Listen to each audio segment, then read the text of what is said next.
Hello everyone. Welcome to another Funky Marketing show, another episode. Today I have a pleasure to talk with somebody that by following his podcast and his Twitter account and everything that he's writing about and looking at his background, it's totally look like like somebody that has the same mindset as I do and love the similar things, and especially like after seeing the visuals on his podcast, like old tapes and all the funky colors and everything.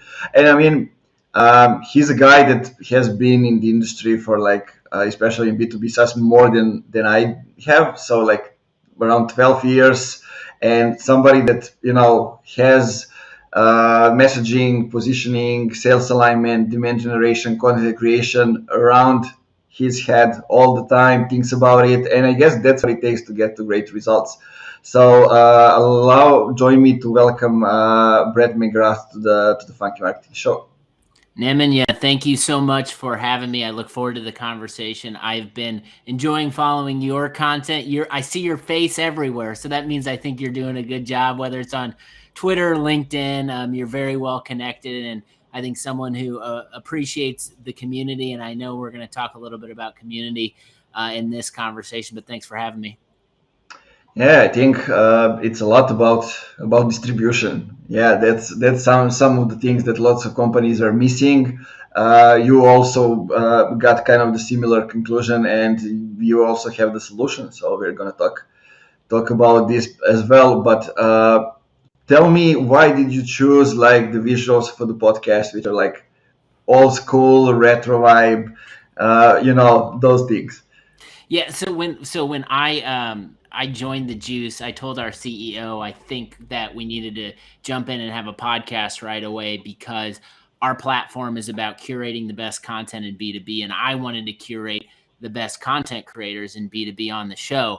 And so, it obviously, I don't need to explain it to you, but, it gives you the opportunity to meet people from all over the world and, learn, create content, make those connections. And then just the artwork itself. I'm a big music guy. We were talking a little bit about Arctic Monkeys before we went live here. I've got a record collection downstairs. Music is a passion of mine.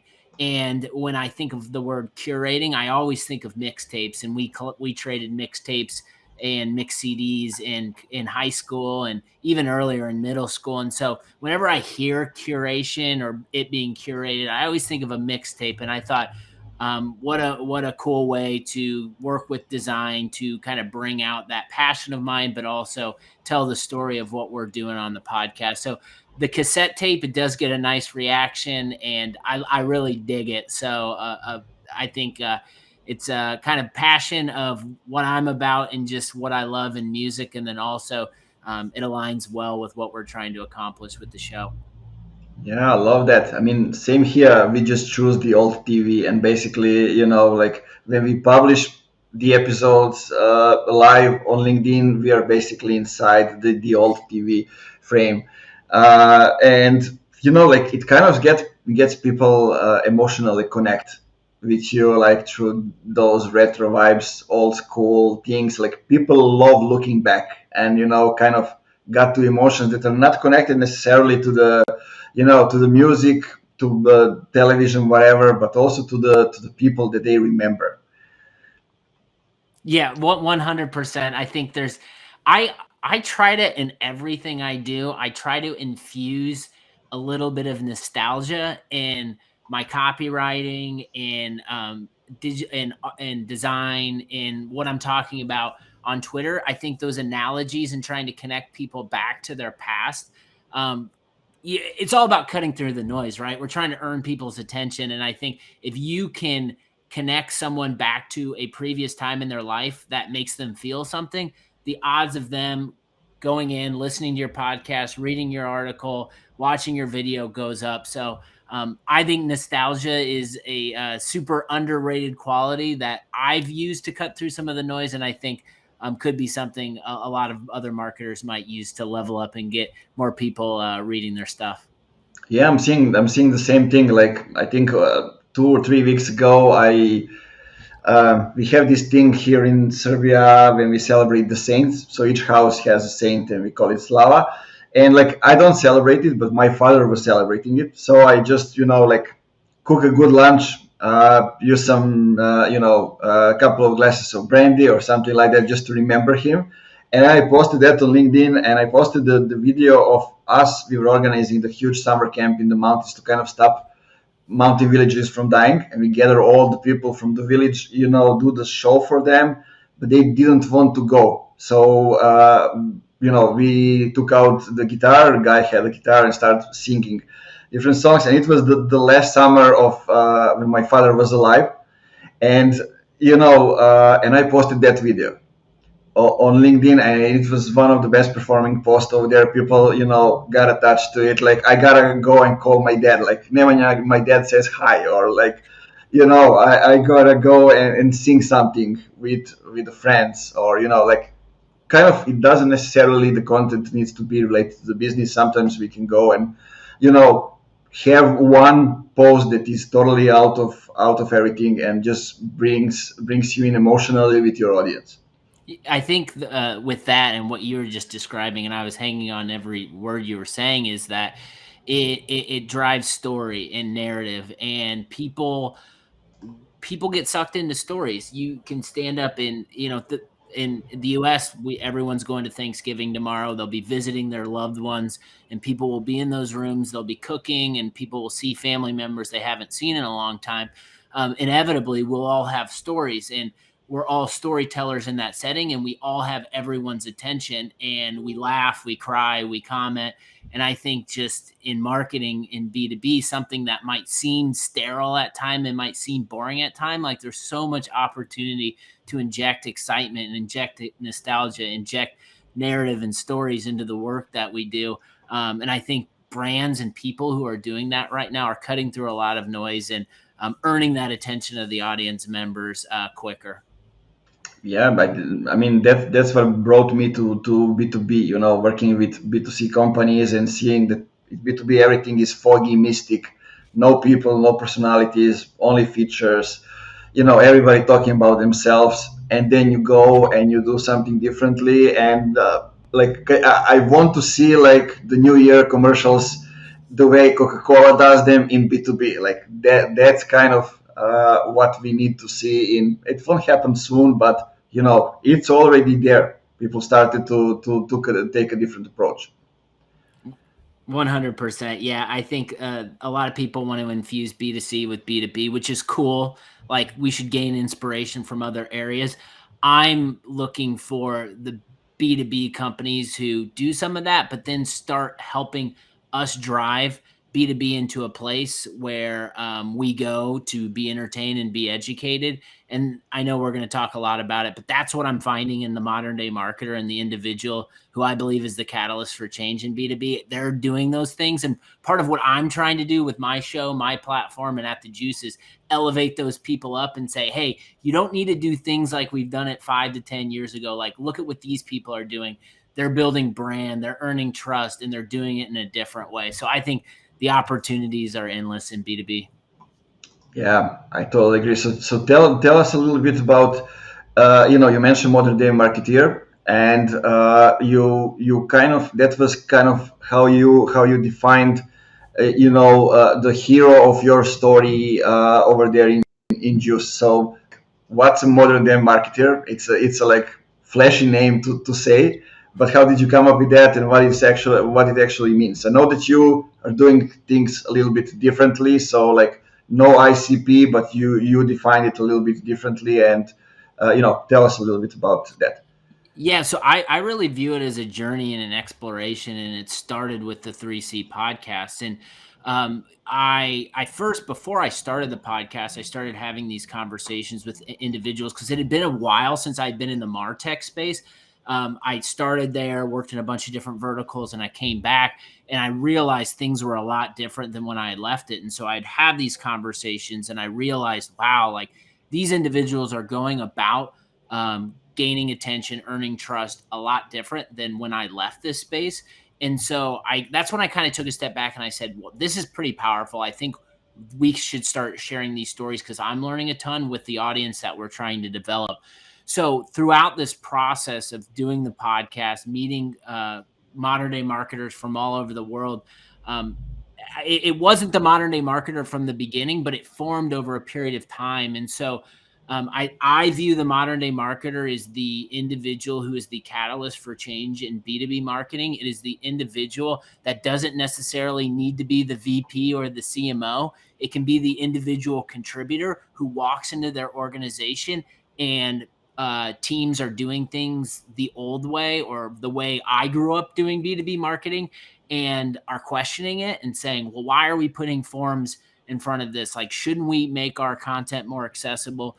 And so I think what I'm trying to do is elevate those individuals, tell their story and inspire others, because I think there's just so much opportunity for all of us collectively as a community to think a little bit outside the box and think about how we want to be reached as consumers. And so part of what I'm trying to do, and I started it out, and now I'm hitting this drum of the modern day marketer, and I started to feel something, then started to gain some momentum, and I was just I've been in conversations with our team and said, hey, this is what we're going to be talking about going into 2022 and beyond. How can we begin to infuse this not only with what I'm saying in marketing, but how can we infuse this with our sales team, with our customer success team? How do we bring this to product? So yeah, it would have never have happened if I didn't reach out to strangers, ask to learn from them, create content with them, and do that habitually. And the more I've done that, the more confident I've got at this is our hero. This is the person that we want to collaborate with, partner with. We want them to be our customer. And so the more I lean into it, the stronger conviction I get. Yeah, sounds good. Sounds good. I recognize myself in what you were saying because, like, funky marketing. We started it like being different, all the things that we mentioned before, but also getting marketing back where it belongs, where it cares about ethics, about relationship, those kind of things, and like also by talking with people, but working with customers, with clients. Like one thing that stood out is relationships. So that's why, like, last week we rebranded the website and the messaging to focus on relationship centric marketing, and kind of also like we have this thing. Still need to figure it out how we're gonna go with it this year, like funky marketing top voices, which, and now listening to you, I realize like that's the modern day marketers. Like all the people on the list, those are the people that we can define as modern day marketers. What 100%. And so I think you're going about it the right way. I think for me, at its core, it is this elevation of the brand marketer and the elevation of brand front and center. And I say this a lot, and I'm not trying to throw shade on demand generation. I spent the front half of my career in demand gen. I've worked the back half of my career in content and brand. And I just think we have this in B2B, it's this, we have this transactional mindset and these systems that have been put in place for so long that is, okay, we do this campaign, it generates this many leads goes over to sales teams, these leads convert. And I think, and then we're trying to, let's track all the attribution and let's do this again so it becomes repeatable. And all of a sudden we start operating like robots. And I think really resonates. And what matters is that when we are able to provide consistent value and try new things, think outside the box. And I think when I think of the modern day marketer, I don't ever want to discount demand gen. I think demand gen is a function that is a necessity within the space we operate in. I do see demand gen operators, like those that are having the most success, are the ones that are thinking more like a modern day marketer, or maybe fusing some brand marketing into what they're doing. So yeah, I'm very optimistic that the lines are blurring in between brand and demand, and the more I see it, the more excited I get. Yeah, that's kind of my view as well, and like more as demand gen is becoming the buzzword these days, more and more positions are opening up, more people are talking about it. Like that's why we decided to go and say we do relationship centric marketing. Just to talk about those things in a different way. Because, like, to be honest, like having demand gen on our website, uh, companies that started to reach out to us were the ones that just wanted to do ads. Like, and that's only a part of what demand gen should do. There's organic part, there's brand part, there are lots of stuff over there that should be happening. Like back in the days it was only like SEO. We do the SEO. Now it seems like it's only like advertising. Okay, we have this team inside the company, we produce the content, we will pay you to kind of do the distribution through ads. But like they don't think about the distribution through other channels, communities, those kind of, because you cannot do that with ads. And it's much bigger picture. So I was like same thinking as you were, like, let's go and talk about it, let's give people different examples, different points of view, and let's get them more educated about what it all means. Yeah, I think I love the branding on the relationship or the positioning on relationship marketing. And I think just if I put on my demand gen hat, 5 to 7 years ago as just the demand gen individual contributor, I wish I would have seen where it was going, and I wish I would have spent more time trying to think kind of like a salesperson in a way, where I would be reaching out, researching, finding the right people who align with the message that my company does. Because I think that's where demand generation is going. It's finding the people who align with your values. It's finding the people who align with your message. It's having a show, having a podcast, having a YouTube show, and it's collaborating with them. It's building relationships. And yes, there's a artifact at the end of it where you have this episode that then you can promote and your guests can promote, and you get access to their audience. But that's the start of the relationship. That there's so much more than that. And I think throughout this journey of the 3C podcast, I was like, took a step back and I was like, man, like we've recorded with over 50 people that I did not know going into this year. That's crazy. Now, I don't want to, I want to make sure I nurture those relationships. So going into next year, what are the things that I can do to tap back into that audience and do cool stuff that's going to stand out? And so I love that relationship marketing, and it's counter to the mainstream thinking in B2B, which in turn is very transactional, like that ad story you said, like, let's pay someone a bunch of money, let's put up these ads and hope we get leads. Like, that's just not the way, that's not going to be sustainable, and that's just not the way B2B is moving. Exactly. So one of the most important things in creating relationships is transparency. You talked about it on the podcast, and this is the topic that you talk a lot about.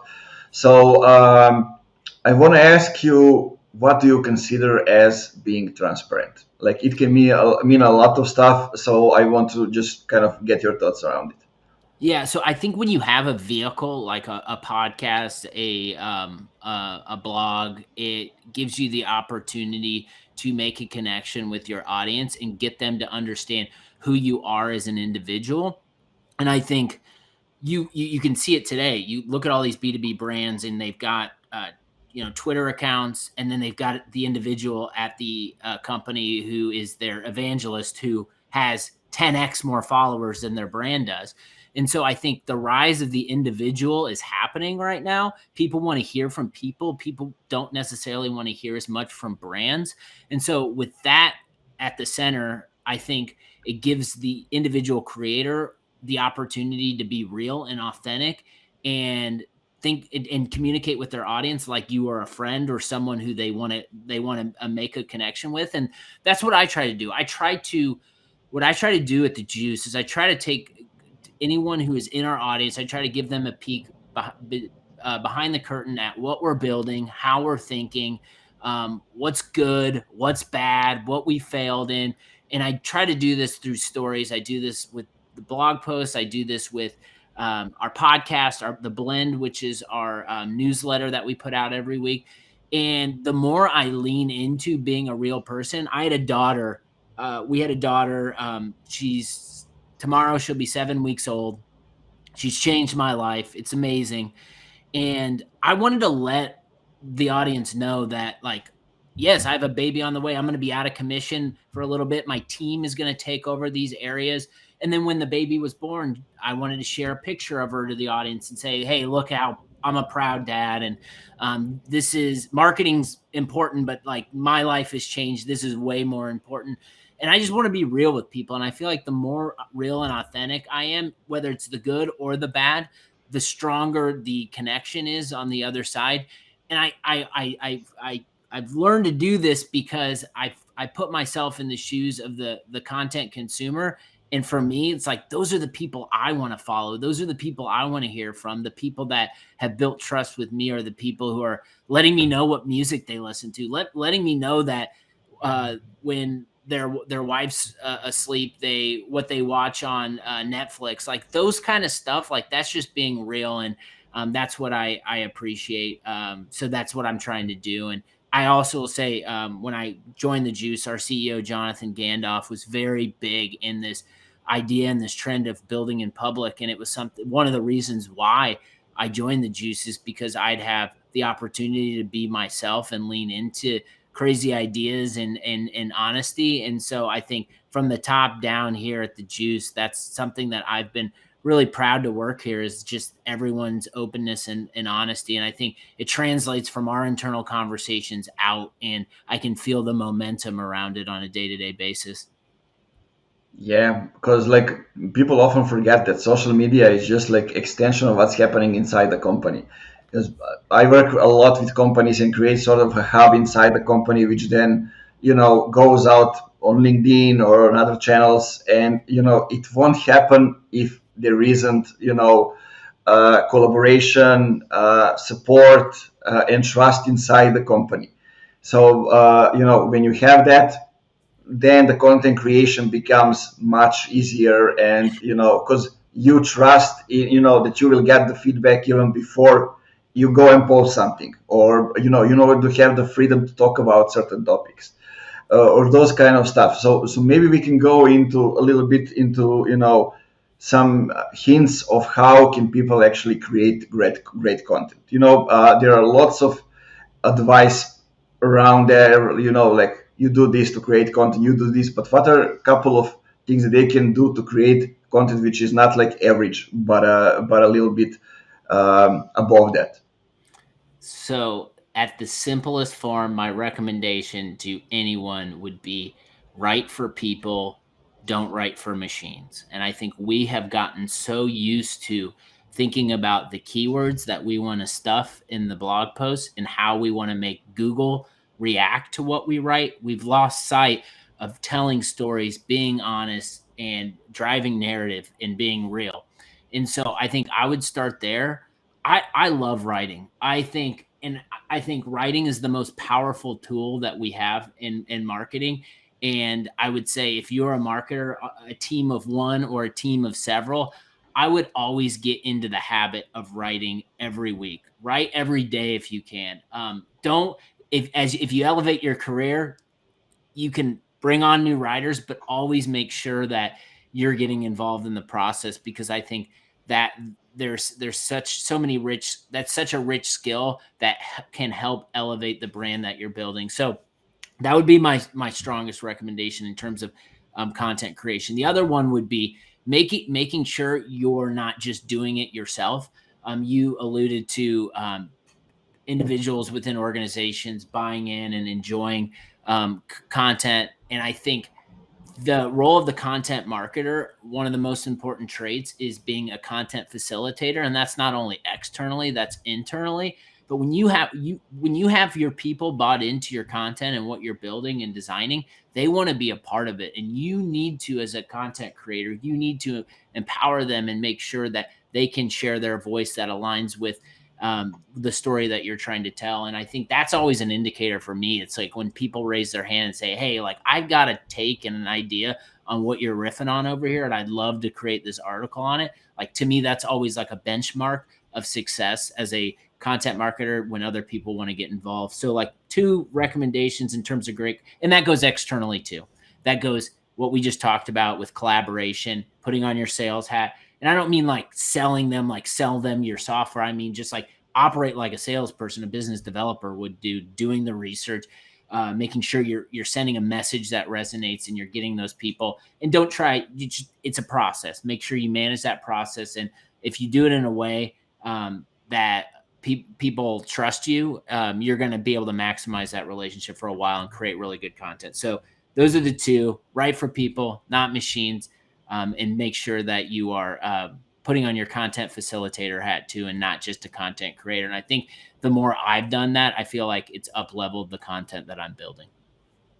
Yeah, you just reminded me of a message I got last night on LinkedIn from a guy I just connected with. And it's like, I usually reach out to people, after 2 or 3 weeks when they consume the content. And I say, just wanted to say hi, drop a line and say hi, and then start the conversation. That's, I don't have other aspiration. If it happens, something, okay. But the guy asked me, so Nemanja, what are we doing here? Are you selling me? Am I selling to you? Are we selling to somebody together? Or we are just arranging sex? And I was like, okay, I have all the options here. I can choose. I love it. I love the straight to the point. I love that. Yeah, and then when he learned why, then he asked why me. So I told him, I connect with people that I think have something to say, and then I can learn something from them maybe. And he's like, okay, I love the sensibility, I love everything. Let's continue chatting. And those kind of things. When you run to those kind of people, then it's kind of easier to start a relationship and really get going into the things. I used to have this. I was sending messages. I used to have this explanation, because the company is named Funky Marketing, and I can just say I love GTA, I love Marvin Gaye, I love 70s, those kind of stuff, and then people react to it. There's nobody that won't react to the music, to those kind of stuff. And just being relatable, like that makes you a real person. And when you said Marvin Gaye, immediately in my head, I started to hear Sexual Healing in my head. I heard Marvin Gaye, Sexual Healing. And now I'm going to associate you with Marvin Gaye, and Marvin Gaye's a great artist. So I think that's I love that. I love that story. And I think just be real, like take chances. You're taking a chance. You're not trying to be buttoned up, but it aligns with your brand, right? Funky marketing. Like you want people to think a little bit different about you. So I think kind of the punchline of that is just take some chances and just be yourself. If people don't want to work with you, move on to the next person. Yeah, and look, like I don't know if you do that. I often ask people, like, who would you relate your brand to if that person enters the door? And that's where I came up thinking about the answer. That's where I came up with Marvin Gaye, but Marvin Gaye in a specific situation, like when he sang the national anthem in the halftime of the All-Star game. There's a huge article on that topic with the video and everything. But he wasn't the first choice. Like somebody else was. He was already washed, as they call him. He came out of the bad situation and everything. But he came up. He wear the glasses on the wrong side, like how is it called? The picture, the branding was on the other side. He didn't know it or didn't care, and just started singing in his own voice. And like there are messages from Pat Riley, from all the people that were there on the game. Like we didn't know what to expect. We didn't expect anything. It was Marvin Gaye, and he sang the anthem in his way, totally like that. And that's how I see the funky marketing. So that's why I had this, I can appreciate that. I need to go. I know what you're talking. I need to go back on and find that on YouTube after we get done and watch it. Yeah, it's a nice thing. I mean, it all came through through my father, who was listening to that music and having it all and playing basketball and all the other stuff. It also gets us back, as we were mentioned, to things that we inherited from the past. And tell me something. We talked about the hero, the journey, the transparency, the content creation. So tell me a little bit about how you think about content distribution. So it's a huge topic, and you can do it in a lot of different ways. But in most of the time, companies, when they think about it, they think, oh, we need to do something manually, so we just won't do it. Yeah, so I think content distribution is the number one opportunity right now in B2B marketing, and I also can say from my personal use case, it's the number one topic that other marketers want to talk with me about. The opportunity is no one has it mastered, no one has it figured out, and I think it varies from company to company.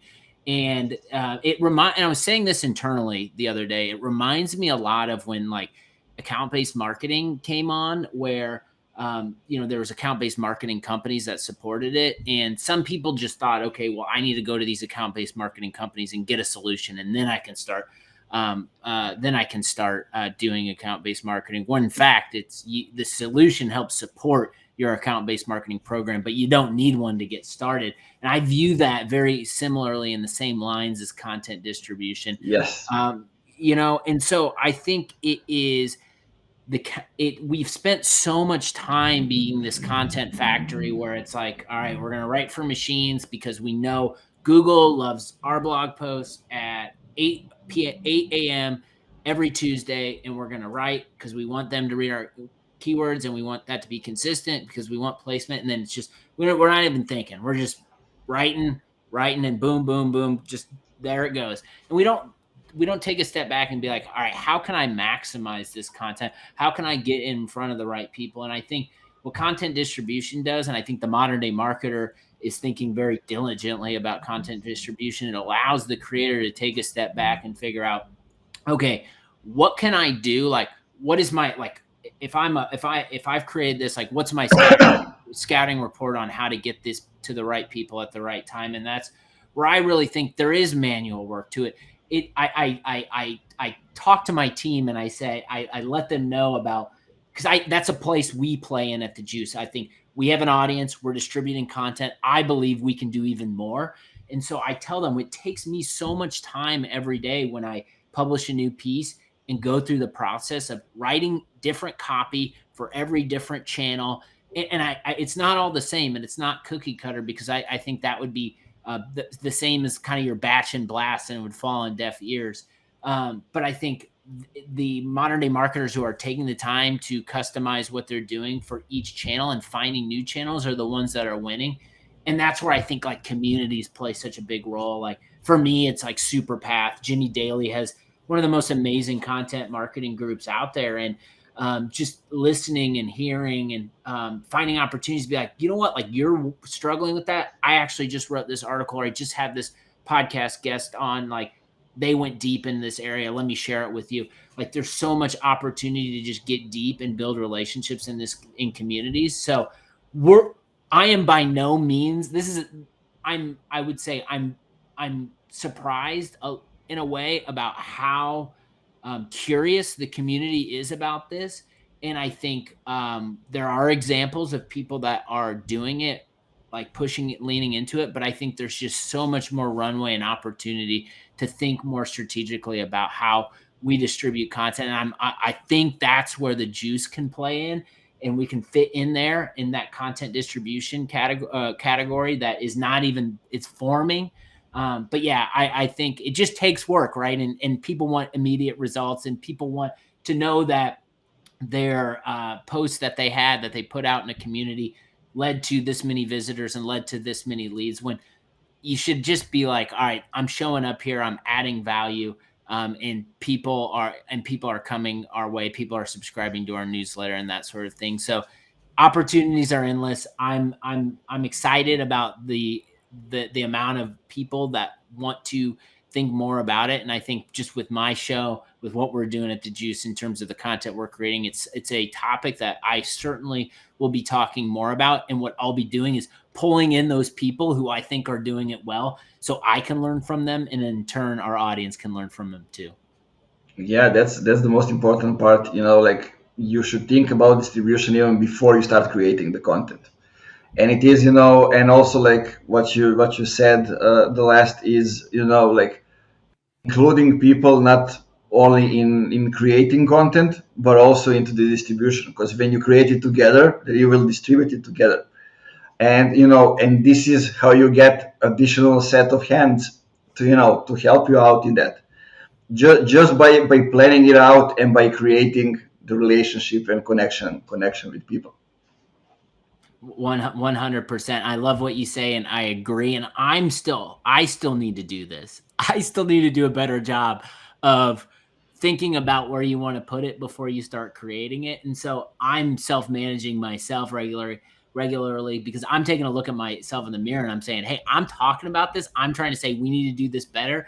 And then I'm sitting on the other side of it and I'm doing things the old way. So, by no means when I say modern day marketer, do I think everyone is at this level where they're doing all of these things and they're winning in a way. It's an evolution. Like there are certain traits that we all have as modern day marketers that we're really good at and others that we're working on getting better at. And so distribution is one of them personally for me. And the more I lean into it, the more better results I get and the more excited I am about just the future of it. Yeah, actually, that was the first. Well, yeah, actually, it became an article. I recorded the video where I created the graph of how I'm distributing the content. At the time, we had two podcasts, a blog, and what it was the third one, no idea, but it was four content pillars. And how we distributed the main pieces, how we actually cut them out in short pieces and distribute them, and it was organic ads and everything. And that's the first article ever I think I wrote for the Funky Marketing blog. Just by showing how I'm doing things, and it blew up. I got invited to talk about on a different podcasts because like people were like, "Man, you really go into the details and talk about these things." But that's what I've been doing my whole life. That's comes naturally, and that's why I ask you about how did you come up with those ideas, because I think like it's value first, but you need to explain what the value is. I think lots of people in companies just go around and throw it like, hey, value first, those kind of things. Because when you actually provide people with useful things, the money will follow. It's not the other way around.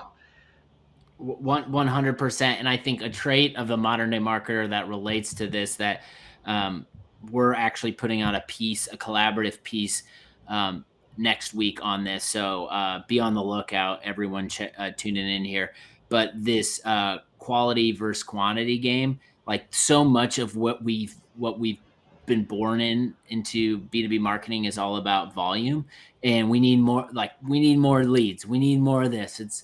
For me, it's let's take a step back and let's service and add value to fewer but higher quality. And what are the ways that we can do that? And I think the more we've leaned into nurturing our existing audience as opposed to trying to reach as many people as possible, the better our marketing has gotten.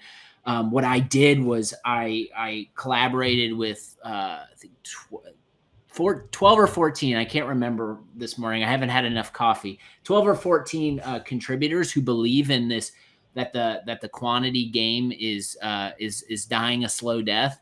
And I asked them, hey, can you just write a little bit about why you're focused in on quality over quantity? And I'm putting all of those pieces together in one deliverable, and it's going to be launched next week. And I'm really excited about it. So I think if you are someone who is interested in thinking more or wanting to educate your team on why you should be thinking more about quality than quantity, I think the piece is going to be really good. It's going to be on our app, and which is free to sign up, and it'll also be on our blog, so you can check it out. Sounds good.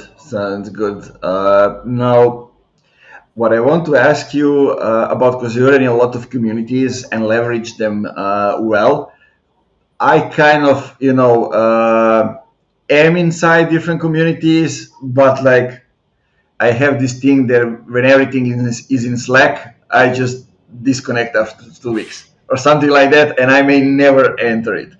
Again, I don't know why, but sometimes it's happened. Here are some people that we have in the comments: Kali, Mark, Daniel saying hi and saying that Brett knows things.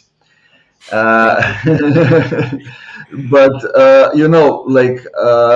and to give you kind of the head start, it was interesting.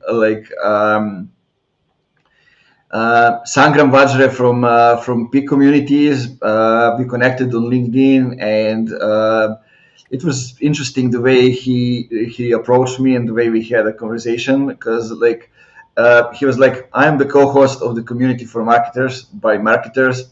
The goal is to grow like 1% each week together, and I'd love for you to join. So like the first thing I asked him, is it on Slack? He said no. I said, thank God, that can work. Yeah. So I think for me, yes, communities are. It's like with anything, you've got to put in the time and the effort. And yes, where it's hosted is it's gonna resonate with some people. Other people no. For me, Peak. I'm a member. I'm a member of Peak. Shout out Sangram. If you're out there, go sign up for Peak. Read his book too. There are a couple plugs for you, Sangram. But so Peak is on its own network, and then you've got I mentioned Superpath, which is a Slack group. To me, it just takes time. And what I've done is early on I started to block off my calendar half hour each day, and that half hour each day was community time, and it was time. I wasn't necessarily publishing, but it was time where I was going into these communities and I was listening, I was engaging, and I was building and developing relationships. And I did that because I was learning. And then also too, I was finding my next podcast guest through this, finding out who aligned with my values and our company's values. So I think it takes time, it takes energy, it takes effort. There's no like community 101 playbook. It's just, you gotta put in the effort. And I promise you, like, the Modern Day Marketer is community driven, sharing content, building relationships through these channels. And I think there's so much more opportunity in finding the right people for your brand by being in communities. Because I mentioned this before, the rise of the individual creator. People want to buy from people and not companies. What better way to start a sales process? And I'm not advocating for going to communities and sell, but I am advocating for build relationships, record podcasts, collaborate on content, stay connected, and eventually the person that you build a relationship with might have a problem that your product solves, and who are they going to think of first? They're going to reach out to you, and then you're going to go make sure you're going to shepherd them into your organization, make sure they talk to the right people and that sort of thing. So I just think like the opportunities of learning, connecting, sharing ideas, like it's endless once you jump headfirst in the right community for you. Yeah, it sounds like everything I do on LinkedIn, I just need to do the same inside the communities. so just book the time and stop being lazy and stop making excuses for it. Yes, that's what's worked for me. And also what you said is important, because the way people buy today, even in B2B, has changed. Like they ask inside the communities, or they see who's recommending things, or they ask people, or they ask like family, someone who's totally offline. You cannot follow, like we talk a lot about these days about dark funnel. That's the dark funnel.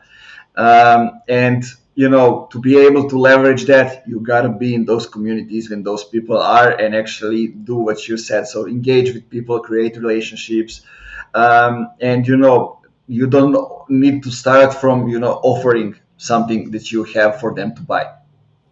What?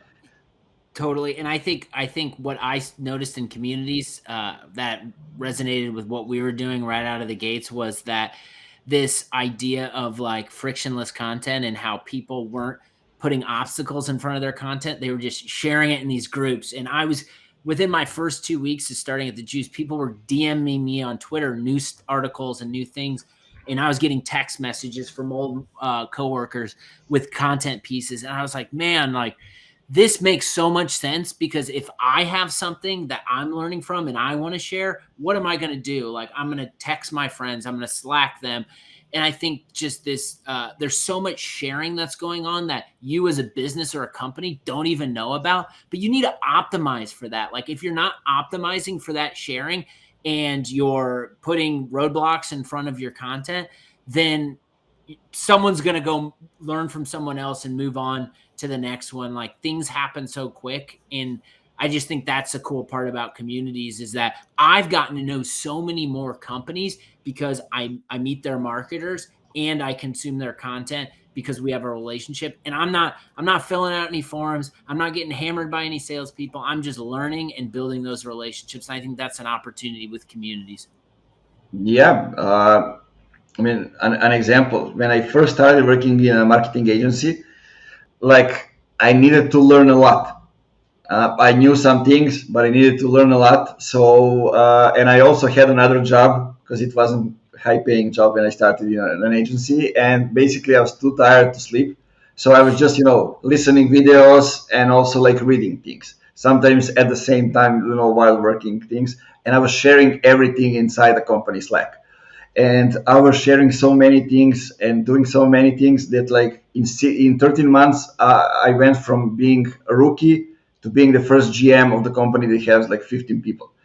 And just because those guys say like we never had a GM, but if Nemanja is the first guy that came to the company that we think is capable of doing that, because the guy is crazy. Because I was sharing that while I was on vacation.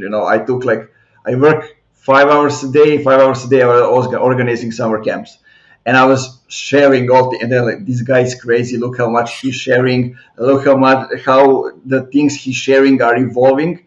So, and he's including everybody inside that. So let's just give him the company.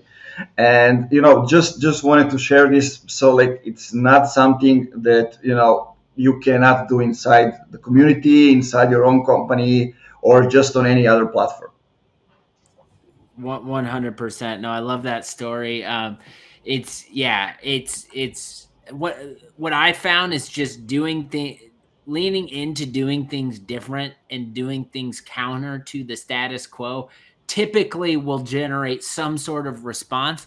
Will it be positive? Will it be negative? That's up for interpretation. But I think that's how I've always tried to approach the work that I do, is just look at what's happening and kind of go the other direction, because there's products or commodities. Everyone's doing the same stuff. Everyone's, got their hot takes on LinkedIn and everyone wants to share. And that's cool. Like, that's what everyone's doing. It's like, what can we do to go the other direction, get people's attention, and inspire a little bit of change? So I love that. And I think I encourage anybody who's listening or watching to kind of defy the status quo a little bit and go the other direction and see what happens.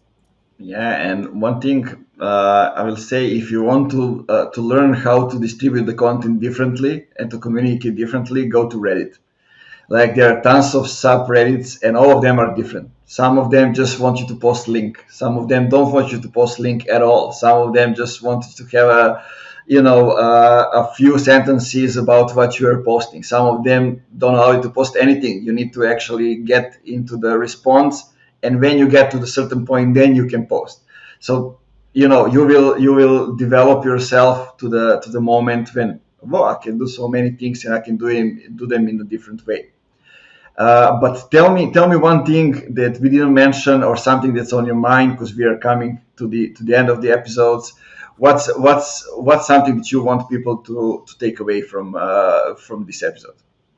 Yeah, I think for me would be, if you are working with inside of a marketing team or organization that is doing things the old way and running, the old playbook that got someone's boss's boss promoted, and that's what you're doing regularly, like, and it doesn't feel right.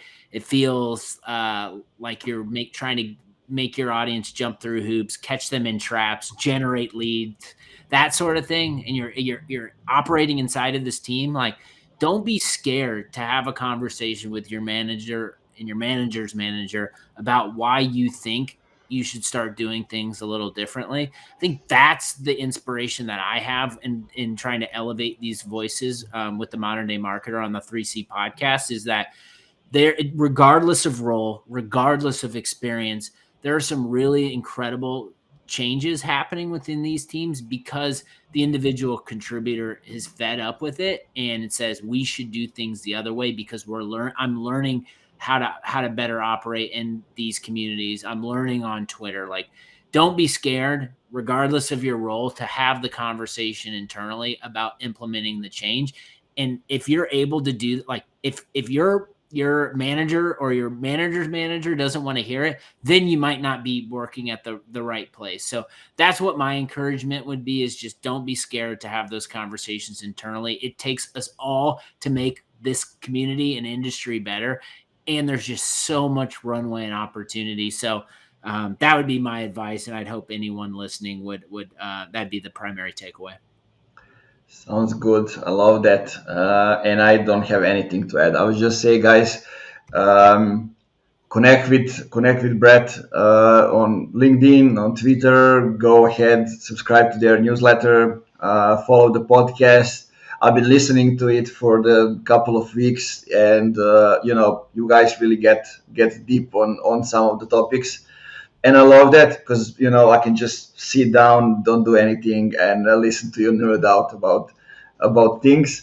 And Brett, thank you very much for taking time and being here on the show. I'm sure this is not the last episode we're going to record together. I need to get you on our podcast. This is a collaboration. We need to get you offline. We'll figure out a good time to record in, because I love like-minded people, and I know you have a ton of ideas and have enjoyed following your stuff. So we'll set that up.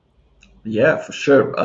You guys, the only thing that I can say is keep it funky as always.